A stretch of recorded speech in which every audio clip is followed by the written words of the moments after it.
ഒരിക്കൽ പോലും മോഹൻലാലിനെ കാസ്റ്റ് ചെയ്യണം എന്ന് ആലോചിച്ചിട്ടേ ഇല്ലേ? മോഹൻലാൽ ഒരു ഇമേജ്, വല്ലാത്തൊരു ഇമേജാണ് അങ്ങരുടെ ഒരു നല്ലവനായ റൗഡി.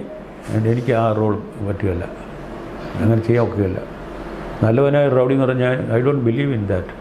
റൗഡി തന്നെയാണ് അയാൾക്ക്, ഞാൻ നല്ലവനാണ്. എല്ലാം ബ്ലാക്ക് ആൻഡ് വൈറ്റ് ആണോ ജീവിതത്തിൽ? അങ്ങനെ അതുപോലെ അല്ല ഇത്. Rowdy is A rowdy.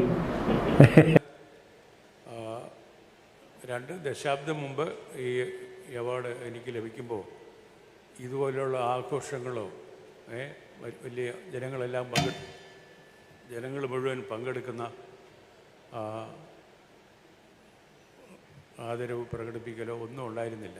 ഇതിപ്പോൾ നമ്മുടെ ബഹുമാനപ്പെട്ട മുഖ്യമന്ത്രിയും നമ്മുടെ സർക്കാരും പ്രത്യേക താല്പര്യമെടുത്താണ് അദ്ദേഹത്തിനെ ഇതുപോലെ ആദരിക്കുന്നത്. അതിലെനിക്ക് നിങ്ങളെല്ലാവരോടൊപ്പം എനിക്ക് വളരെ സന്തോഷവും അഭിമാനവും ഉണ്ട്.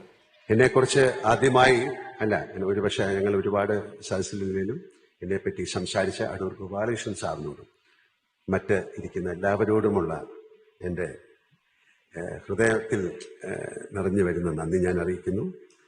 ഈ അദ്ദേഹത്തിൻ്റെ നേതൃത്വത്തിലുള്ള എങ്ങനെ ഇരിക്കണം?